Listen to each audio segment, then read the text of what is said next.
And I would like to ask everybody to please consider renaming yourself with your first name, your club, and your pronouns. Welcome, everyone. Our session is about to begin, so I'm going to ask that you turn your video camera off at this time.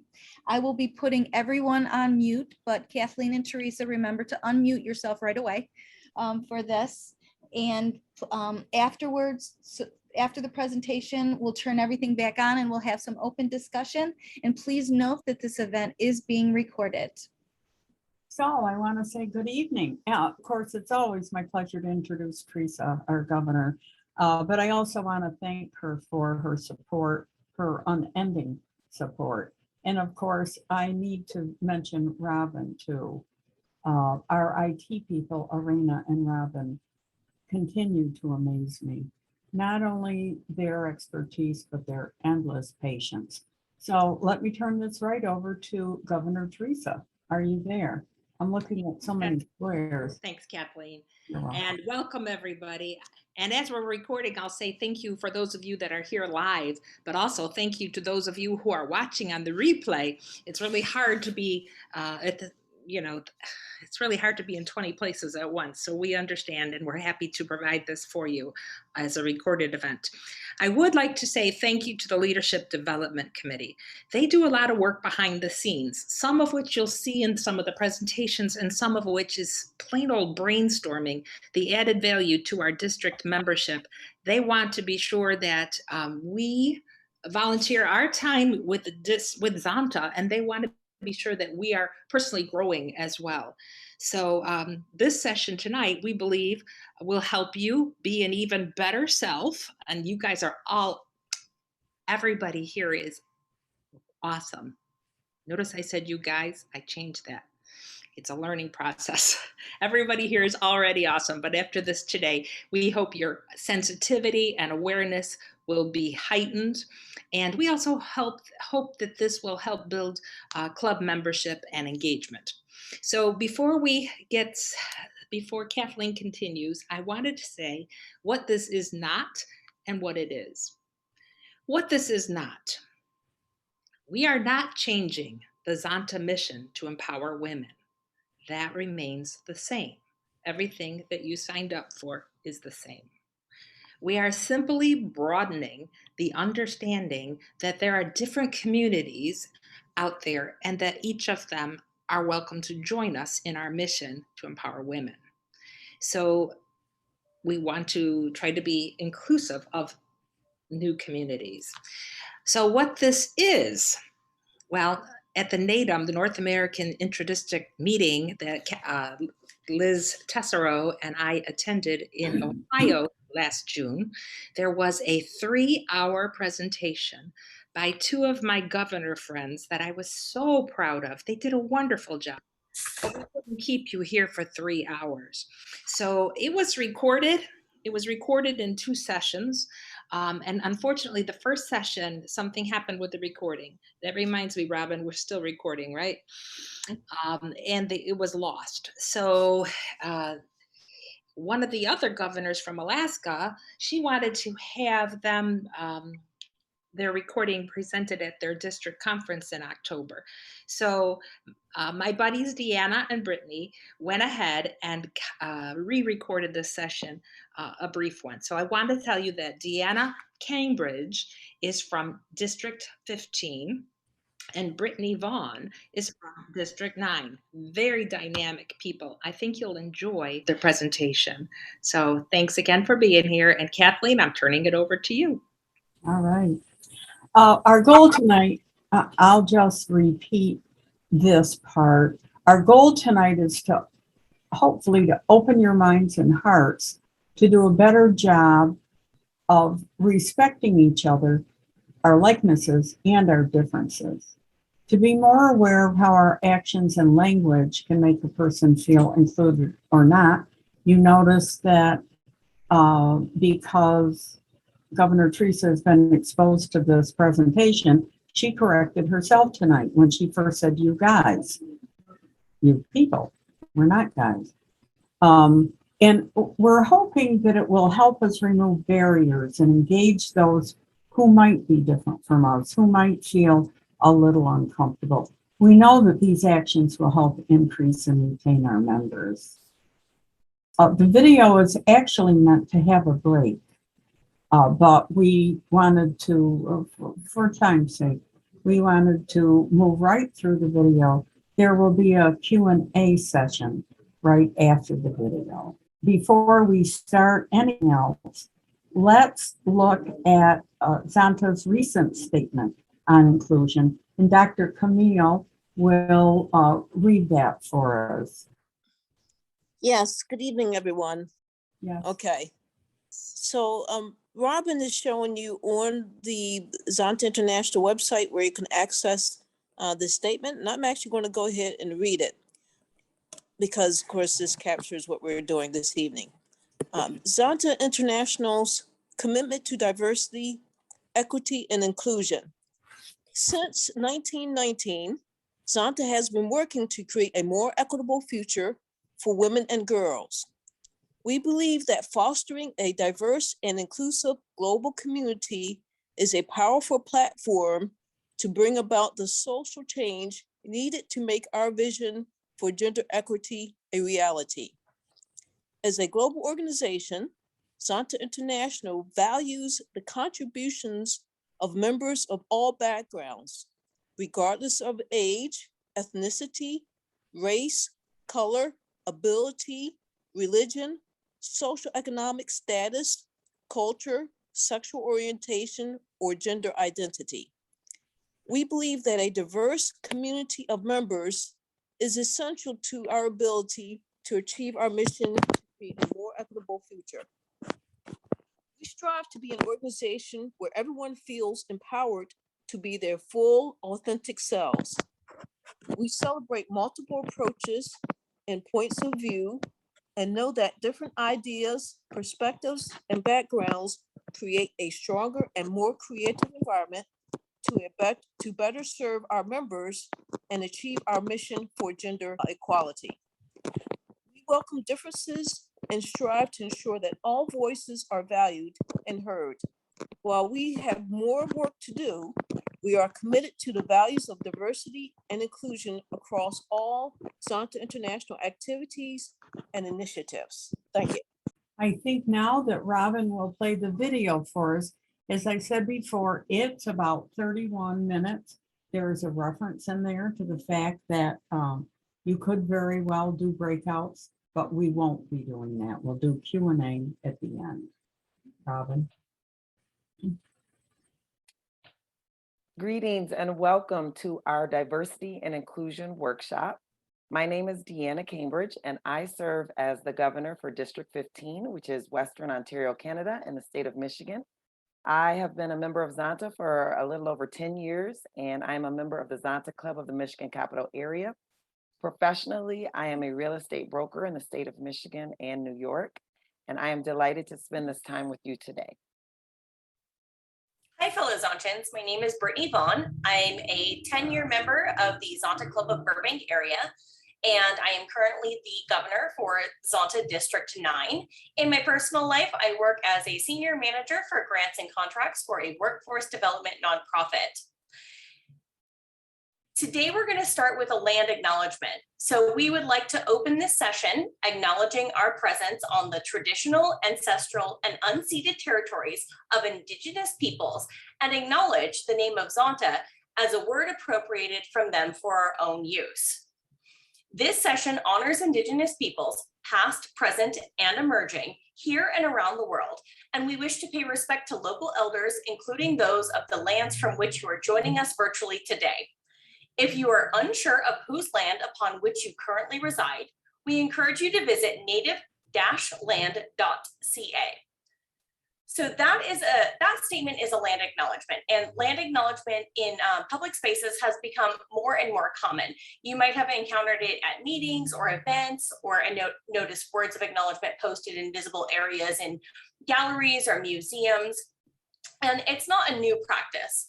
Land acknowledgement is a traditional custom dating back centuries from many Native American communities and nations. For non-Indigenous communities, land acknowledgement is a powerful way of showing respect and honoring the Indigenous peoples of the land on which we work and live. Acknowledgement is a simple way of resisting the erasure of indigenous histories and countering narratives of discovery and colonial power.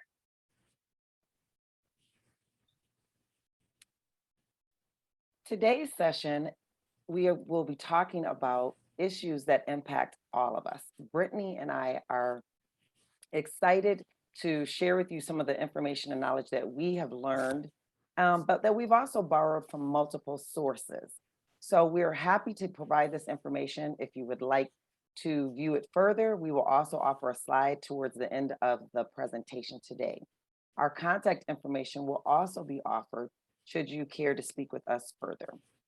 Today, during our time together, we want to recognize some rules of engagement during our time.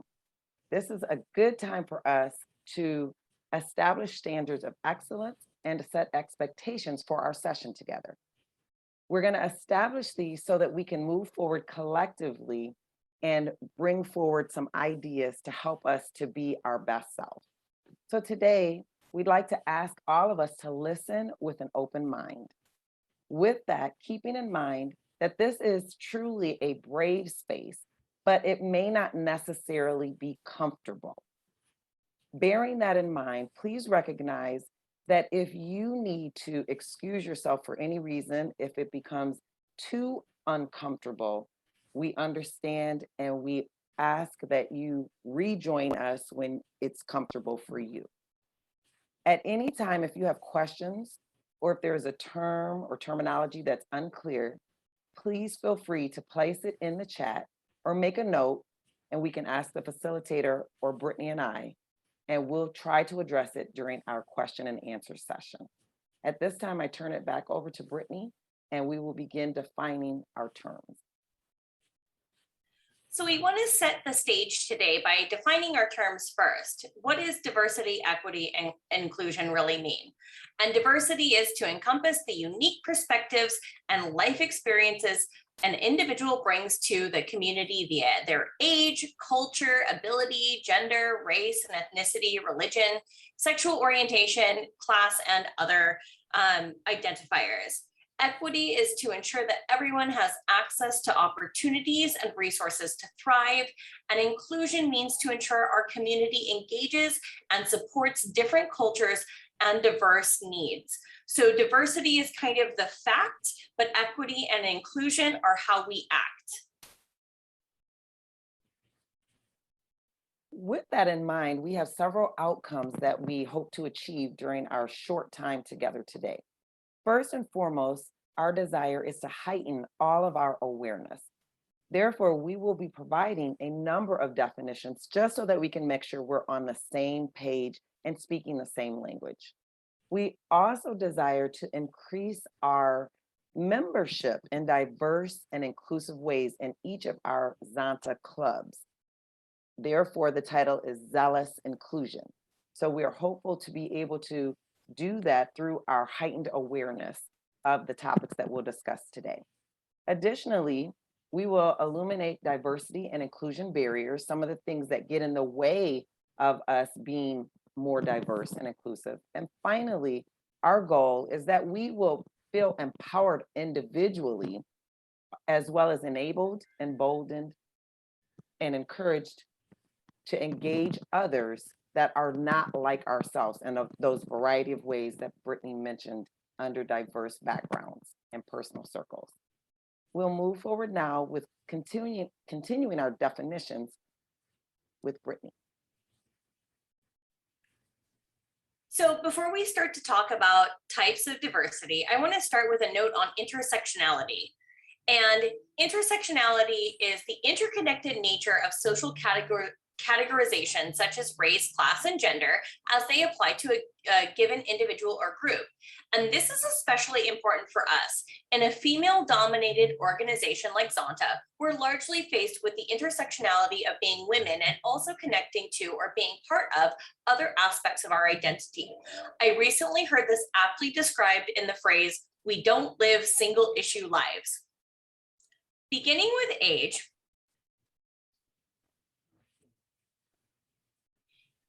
When discussing age, these are the individual, cultural, and institutional beliefs and discrimination that systematically oppress young and elderly people.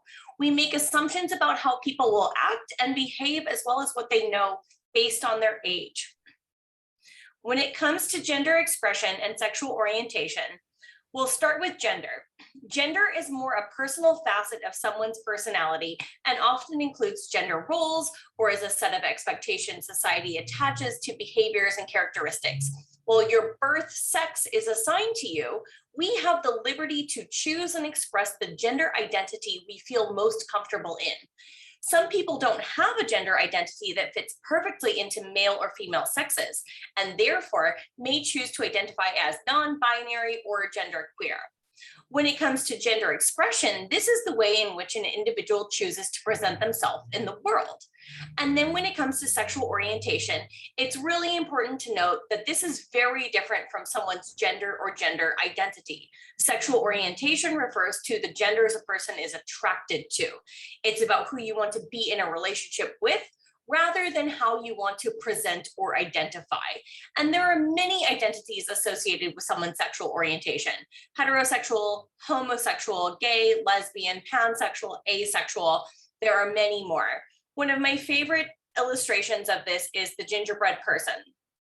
And the gingerbread person really shows us where each of these identities or expressions lie within us as an individual.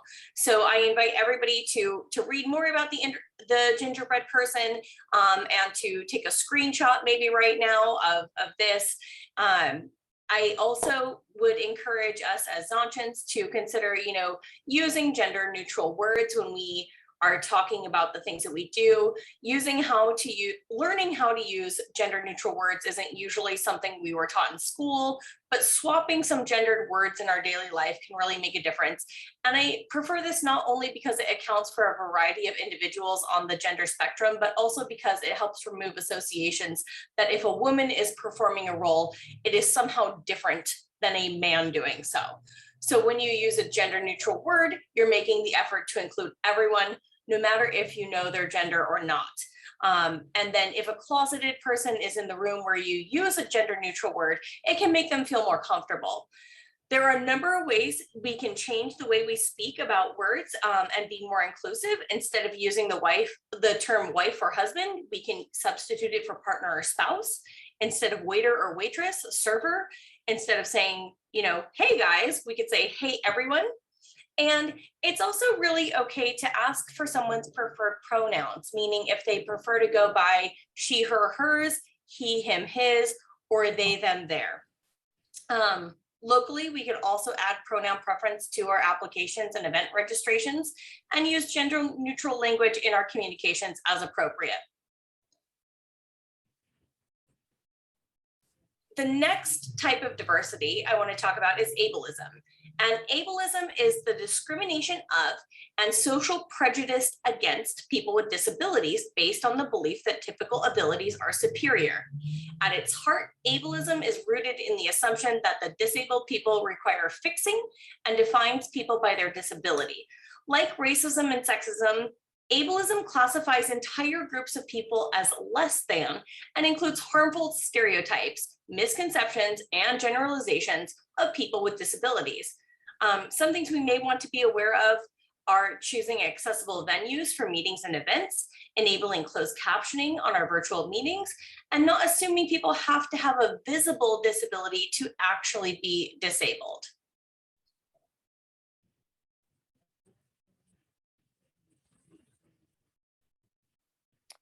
Our next sections deal with what we typically believe we're talking about when we talk about diversity.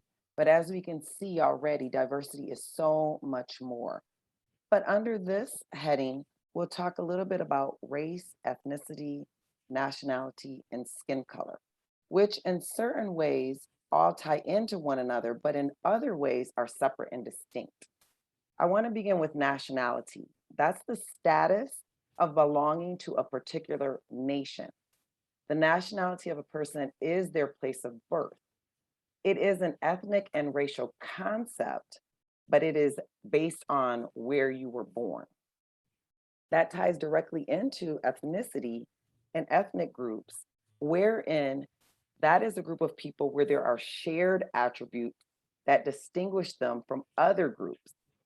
That includes things like common traditions, ancestry, maybe language, possibly societal or cultural, religious activities, and then the social treatment of those individuals based on how they're residing together. Race is typically what we're most familiar with, but it is really a sociological term.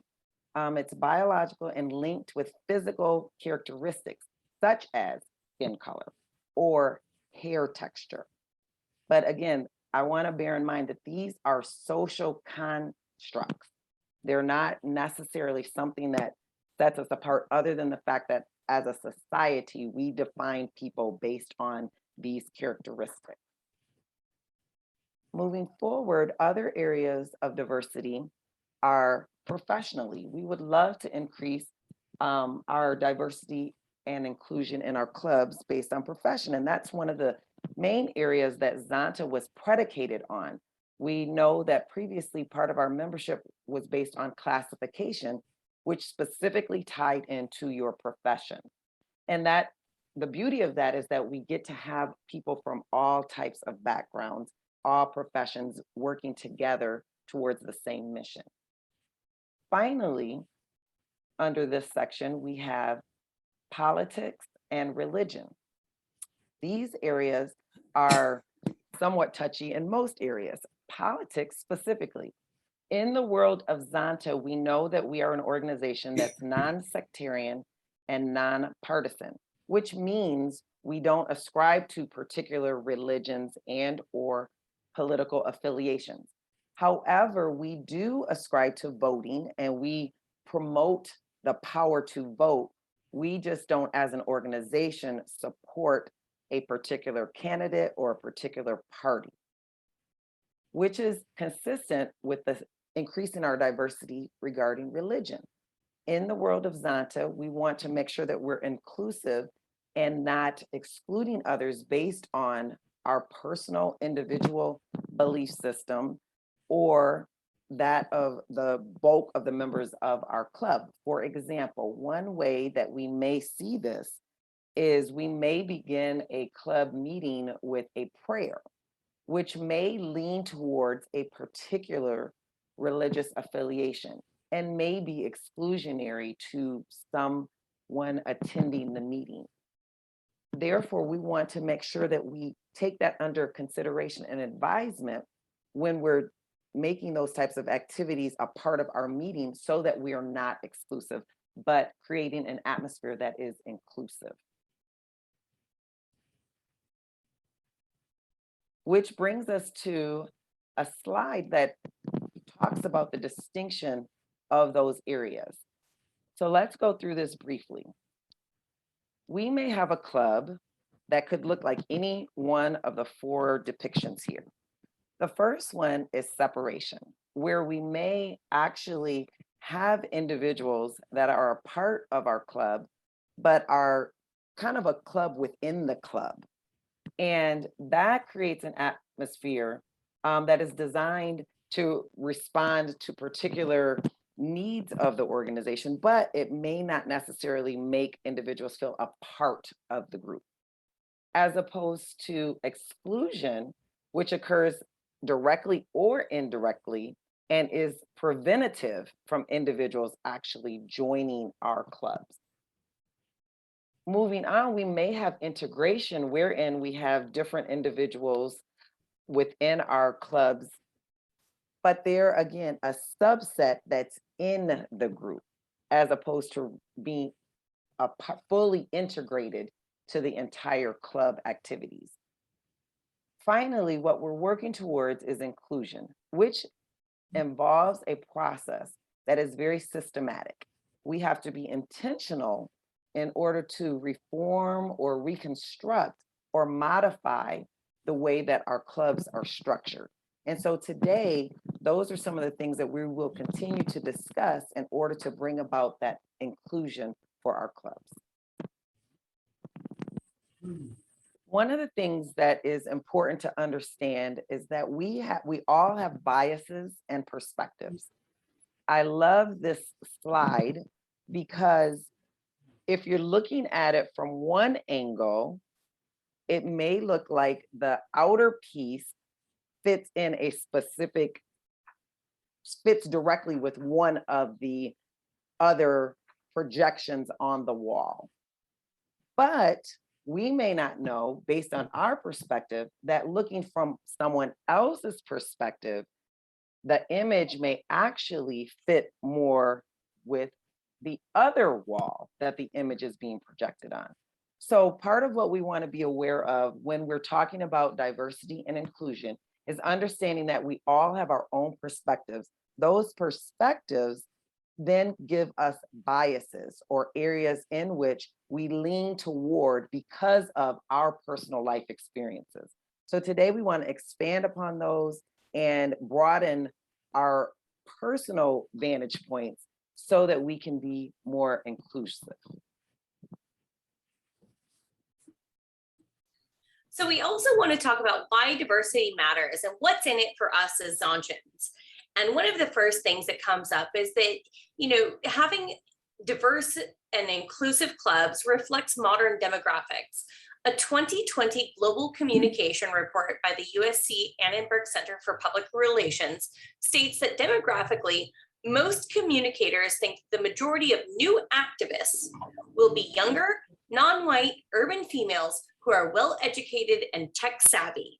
So we would love to welcome those individuals into our clubs and be reflective of these modern demographics. Also, diversity helps us create a creative mindset. It's innovative. We are then held accountable for change. If we have diverse individuals calling on us to make change in our organization, we are held accountable to them. It also increases empathy and efficiency and engagement in what we do.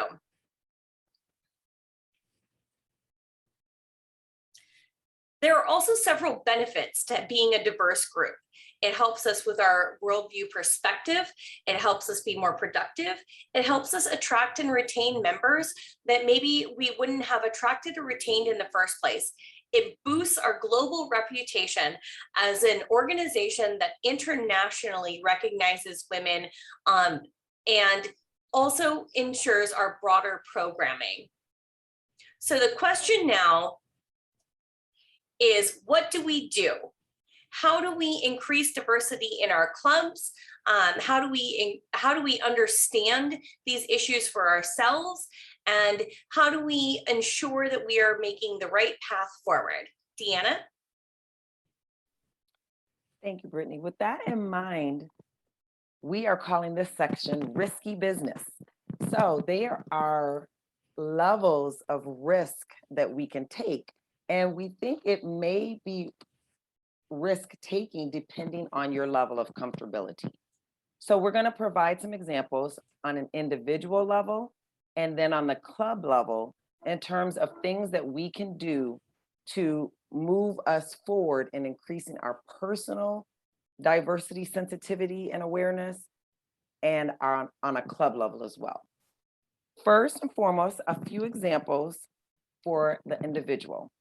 So as members of the club, some things that we could do that are considered low risk would be maybe you increase your awareness by reading a book that provides you exposure to a diverse community that you may not necessarily be aware of or have contact with. Along those same lines, you may want to watch a movie. Some movies that provide you, again, exposure to communities and individuals that are unlike yourself in any of the variety of ways that we've previously highlighted. On a medium level of risk, something you may want to do is possibly join a book club comprised of individuals that are unlike yourself. Again, what this does is it heightens our awareness and brings us to another level of sensitivity because our exposure has increased. At the higher level, you may want to, for high risk, actually attend a workshop, attend a service, attend a meeting of an organization that is outside of the scope of what you would normally attend or that offers diversity, so that you become a part of it and individually support it. And again, I want us to take a moment and really recognize that risk level is very individual. And so what may be risky for you may not be risky for someone else. It may be risky for you to just say hello to someone that is not like you. And that's fine, because the goal is, again, to increase your level of awareness. So maybe you're just taking note of the fact that, wow, I never would have even said hello to someone that I did not readily identify with. And we applaud you for any efforts as an individual that you take, and we encourage you to think of ways individually that you can do that on a daily basis. I'll now turn it over to Brittany, and she will share some examples of risk levels that we can take on the club level. So if you are in a session that allows for it at this time, we encourage you to pause our video and take a little bit of time in a group activity to consider what each of these activities look like for you as an individual. And if time does not permit that, then we ask you to consider these activities on your own time. So examples of what this might look like for the club on low, medium, and high risk activities. I also like to define these as listen, learn activities, change activities, and act activities. A low activity or a low risk activity for a club could be to take the project Implicit test with your club or with all club members, which we will describe later. Read books together, host a training, or even share this training. And then a medium risk activity or a change sort of activity could be to incorporate diverse individuals in your digital and print marketing, to begin events with land acknowledgement, as we did, to make accommodations and considerations like closed captioning for individuals with different abilities in your events or in your meetings. And then high risk or the act activities could be partnering with another organization that is led by and serves an underrepresented population, such as Respectability or your local LGBTQ center, or BIPOC, which is Black, Indigenous, or people of color, BIPOC-led clubs or organizations. Also actively inviting a range of perspectives and voices on all your committees, including diversity in your strategic planning exercises, which we'll talk about in a bit, and targeting diverse women for your membership. So again, if this session is shorter, we will continue on, but if you have a little bit more time in your session, we encourage you to pause us now and talk together as a group for what it would look like for your club to engage in some low, medium, and high risk activities and what you think you might want to do moving forward.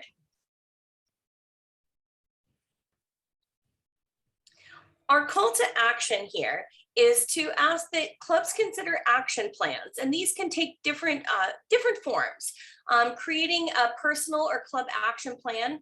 What will you do collectively to take your first steps to learn? We're going to talk about Project Implicit and maybe some unconscious bias training, but what are our first steps? And then maybe should your club establish a DEI task force and examine all club activities through a diversity, equity, and inclusion lens?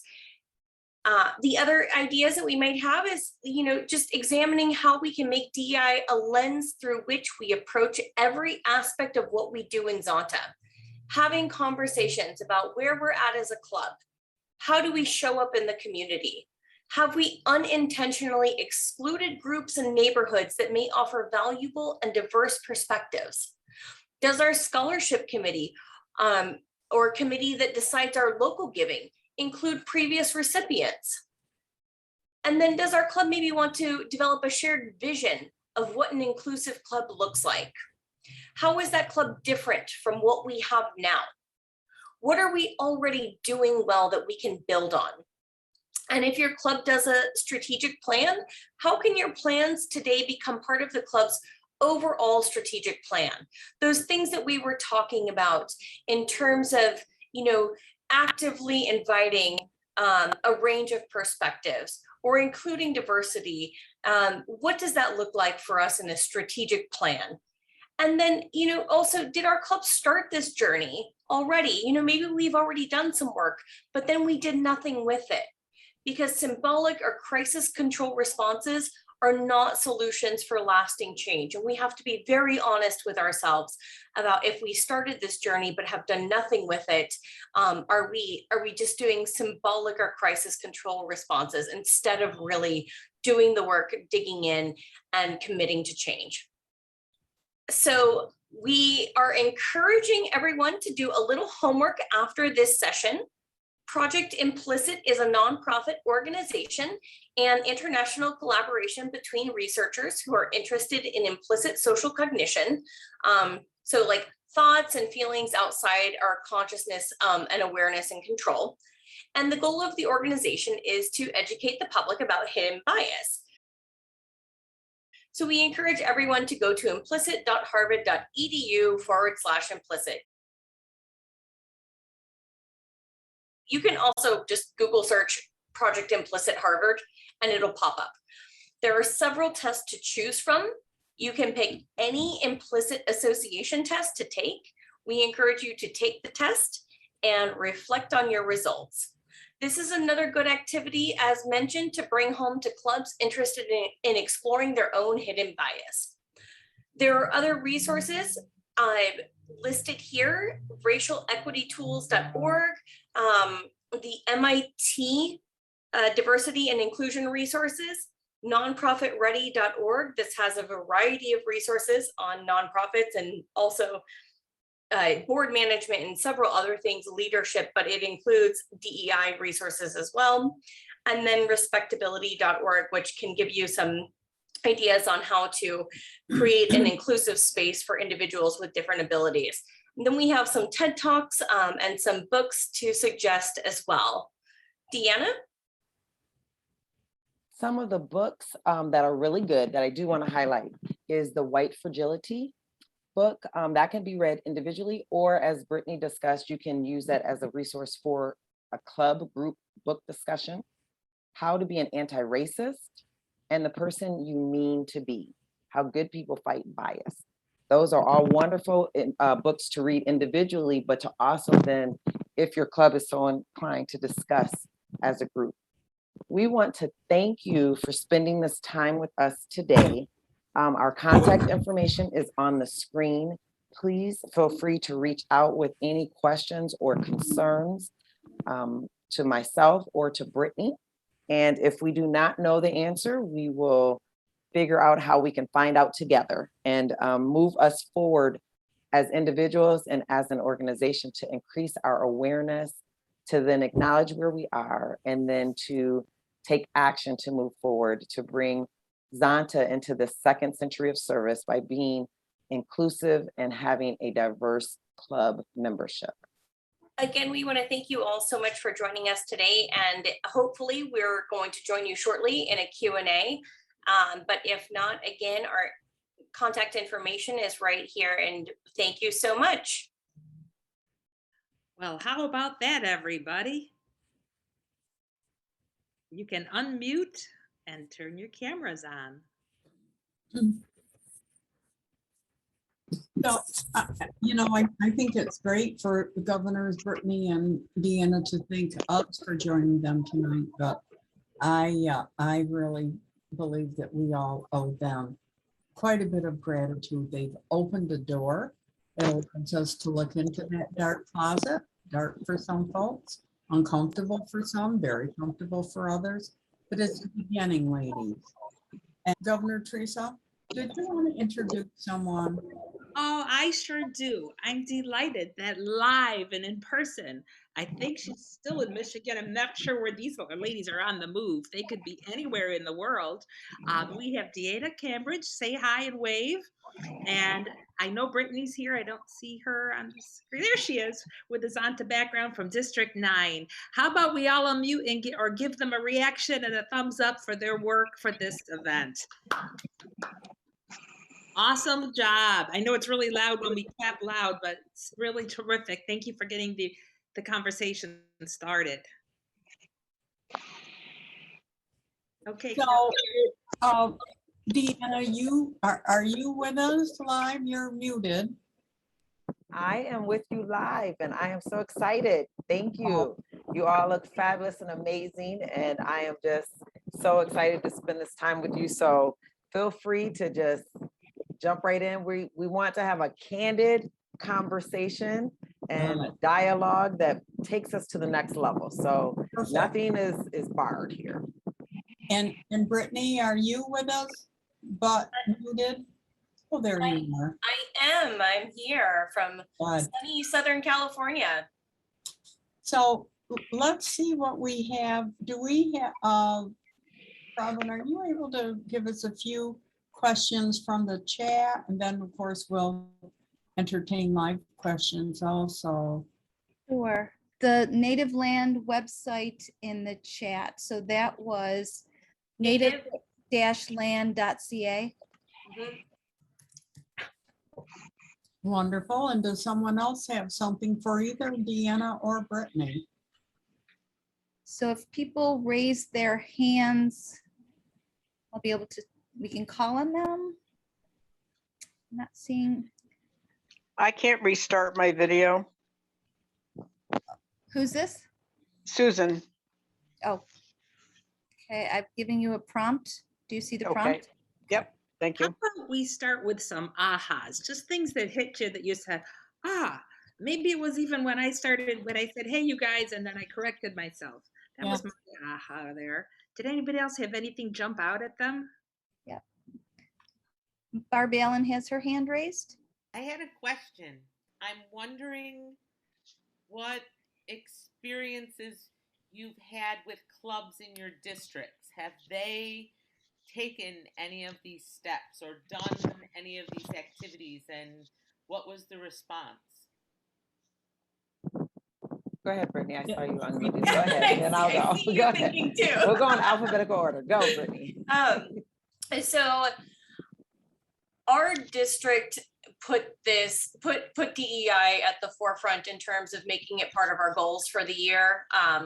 And so what we've tried to do on a district level is really make sure that everything that we're doing is a little bit more inclusive and encompassing. And then also that we're incorporating little things into conference as well that, you know, individuals may not see. When it comes to an individual club level, I actually don't, I have to say, like, per club, I'm not so sure, you know, how many have been super receptive or have taken this off and run with it. I'm seeing some good things coming out of a lot of our clubs and clubs making some really nice strides. But DeAnna and I also did a much larger and longer presentation on this at the NATEM. And in doing that, we got a very big diversity of responses from individuals and their clubs and how they were working through this or not. And so I would say it really runs the gamut.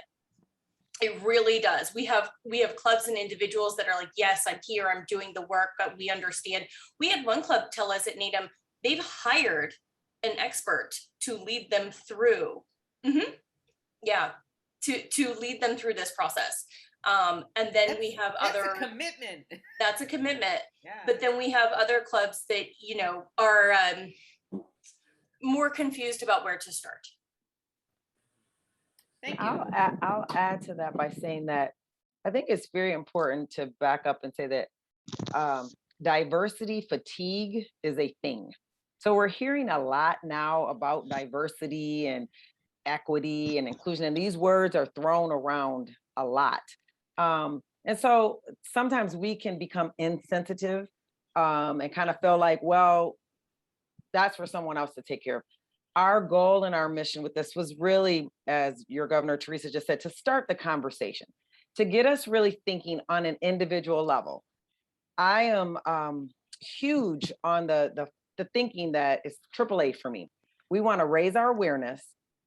We want to acknowledge where we are as individuals and as clubs. And then we want to take action. But we have to first and foremost have the awareness component. And so in our district, that was a major thing. When we look around our clubs, most of our club membership looks the same. There is not a lot of someone that looks different in any way, shape, or form. So first and foremost, we have to say, oh, wait a minute. I wasn't even aware, because we live in a world that's just some people's reality, that everyone around me looks just like me. And so we started this conversation when I was lieutenant governor. And that was a big goal within our district and across the board. So again, we don't want to minimize it or bring it down to just, because often when we think about diversity, we think race. We literally go black, white. That's where we go. But as we highlighted in the short presentation that we just saw, there's so many other areas. So there's, there may be people with different needs. If someone is hearing impaired, to be able to have your meetings closed captioned if we're meeting by Zoom. That is sensitive. That's us being aware. If we are talking about someone that English is not necessarily their primary language, having the ability to translate that in some way, shape, or form, but just raising our individual awareness and then acknowledging, you know what, we aren't doing that. I didn't even think that was an issue. I had no idea that was something that would bother someone. At the North American Interdistrict meeting, we talked a little bit more about praying before meeting, because some clubs have a Zonta prayer that they say before a meal or but as they start their meetings. And so someone raised the question of, well, is that wrong? Well, it's not necessarily wrong, but we have to take a step back and say, is it inclusive? So what if someone comes from a background that prayer isn't their thing? So one thing we saw that was helpful was clubs that have a moment of silence in keeping with your personal beliefs is something that's a little more inclusive and provides the opportunity for individuals to observe that moment in a way that is comfortable for them.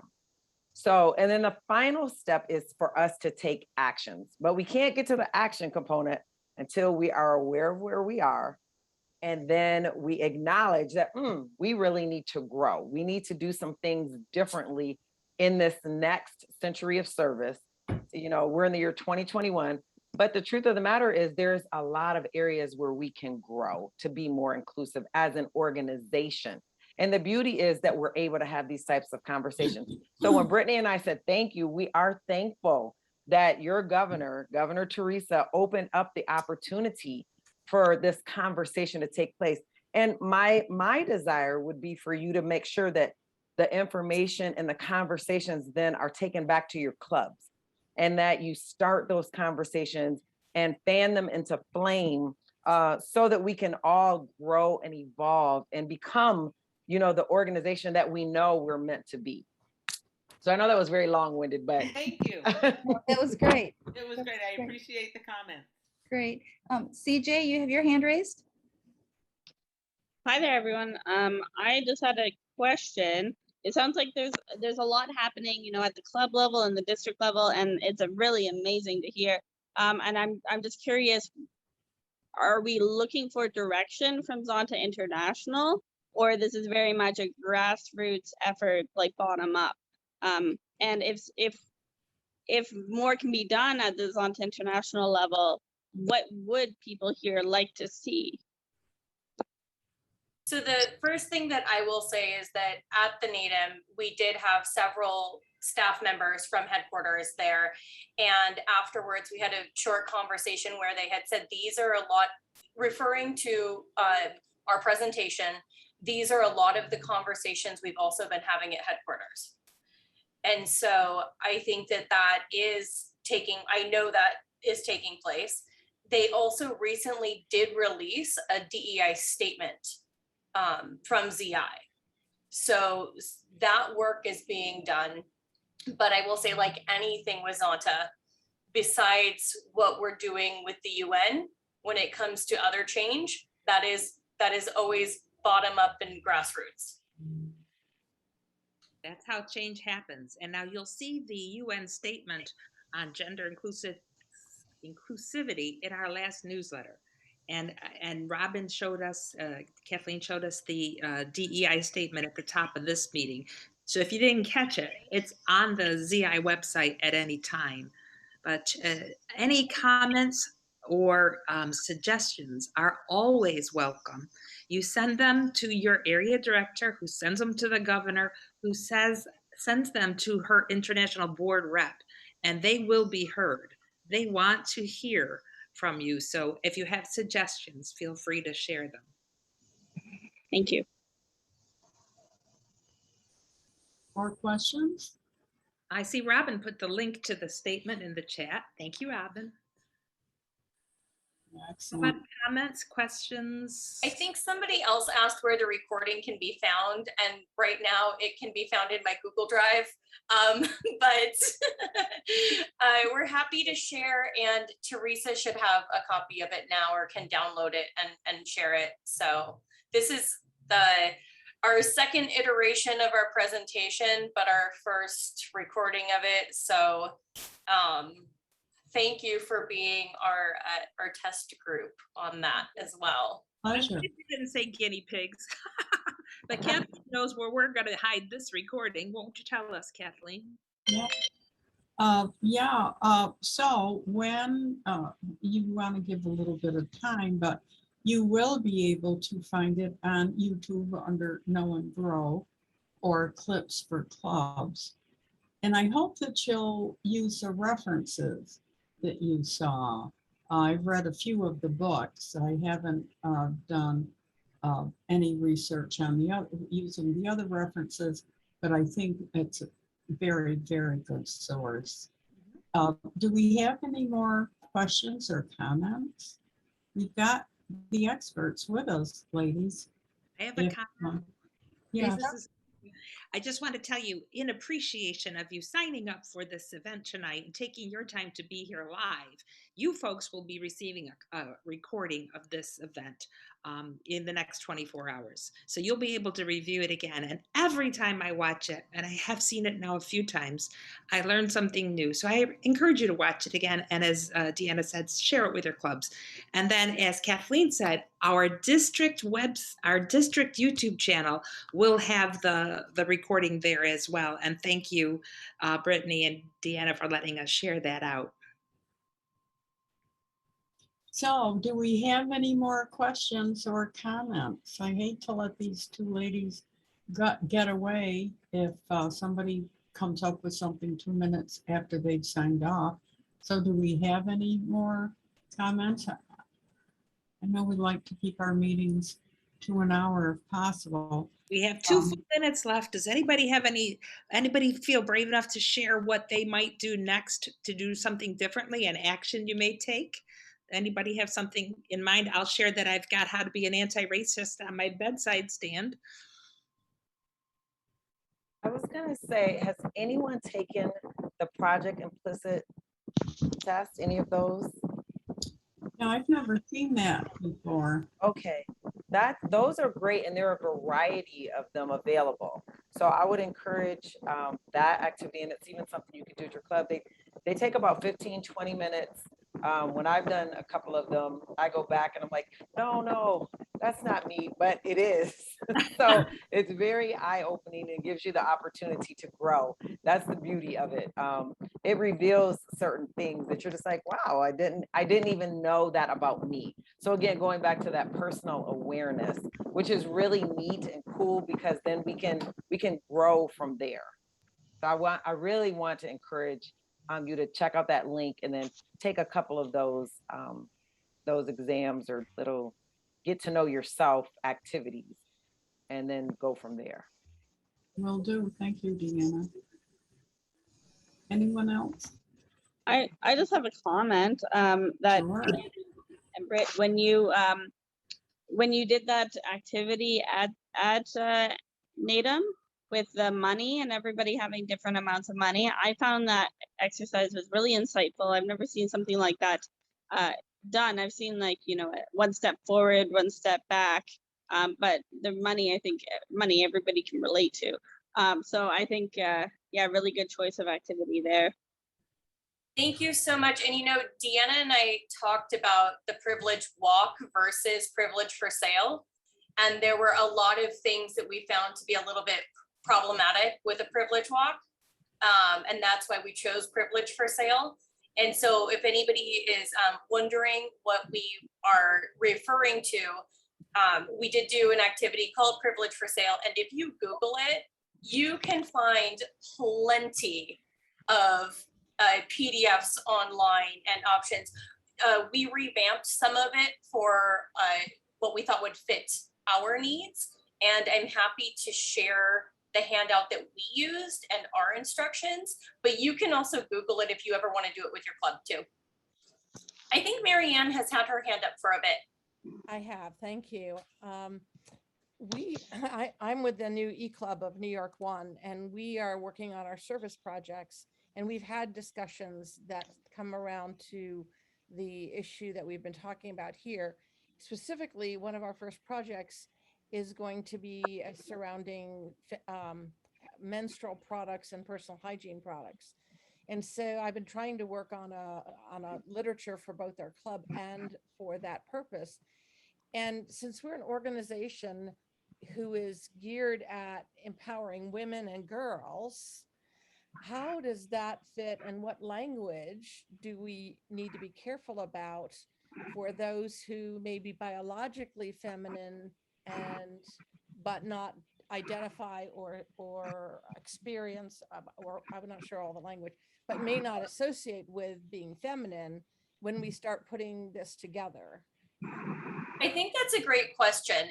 And so the way that we very lightly touched upon this at the NATM was that we understand that Zonta very much so is an organization that supports and empowers women and girls worldwide, but the individuals who participate in that process may not or do not need to identify as women. And so when we're talking about language, we're talking about, are we inviting all people to the table who want to help women and girls? We're not ignoring the fact that Zonta is an organization that supports women and girls. We are highlighting the fact that more than individuals who are cisgender women may want to come along with us in that process.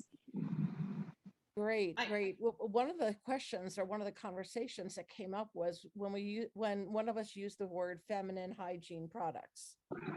And the question came up, we shouldn't use feminine because people who don't identify with feminine, that would be an inappropriate word to use, that maybe we should just use the word menstrual products. Or... yeah, I have also heard the term menstruating peoples. Mm-hmm. So yeah, you could absolutely do that. So it just brings up the question in my mind, how many other pitfalls are there out there in our language that we don't even think about as we move through the horizon? Language is a tough one and probably our biggest pitfall. It is so easy also to move into unknowingly like microaggressions in the terms that we use and the things that we say.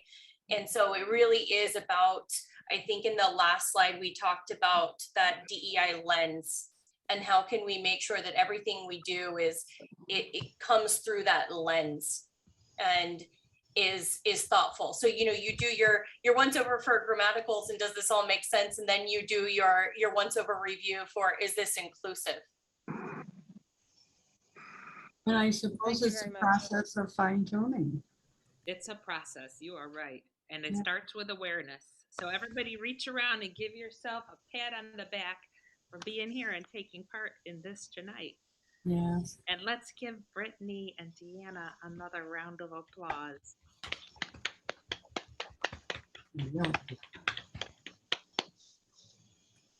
So, ladies, I think we'll close by, I do want to say thank you for joining us tonight. As you know, it's been recorded and our governor says that we'll get our own copy. I'm hoping that you'll watch it again and even better yet, share it with some friends. I'm also hoping that you enjoyed our summer school sessions. We consider that it's an added value to your membership. And hopefully the content has been of value to you. And with that, I will end this as I always do by saying, be nice to each other. And thanks for joining us. Thank you, Kathleen. You're welcome. Thank you, Teresa. Thank you, everybody. Be well. Thank you. Thank you, everybody.